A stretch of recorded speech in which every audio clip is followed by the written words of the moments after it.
Termoidraulica Susin. Se compri una caldaia, in omaggio il condizionatore. Termoidraulica Susin a 0 branco.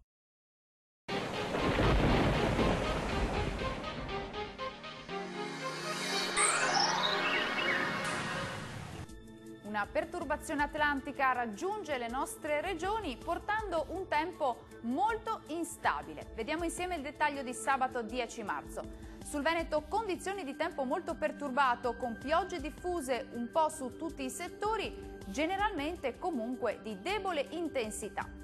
Diamo ora uno sguardo all'andamento delle temperature. Le minime saranno comprese tra 4 e 6 gradi, valori massimi invece oscillanti tra i 9 e gli 11 gradi circa. Tempo molto instabile anche sul Friuli Venezia Giulia. Sulla nostra regione infatti si prevedono precipitazioni diffuse un po' ovunque. Diamo uno sguardo alle temperature. Le minime si attesteranno intorno ai 7 gradi, valori massimi compresi invece tra i 10 e i 13 gradi circa.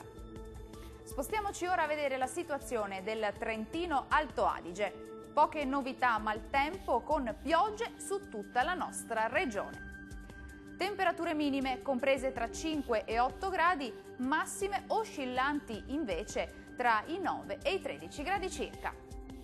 Dal meteo di Antenna 3 per ora è tutto. Arrivederci al prossimo aggiornamento.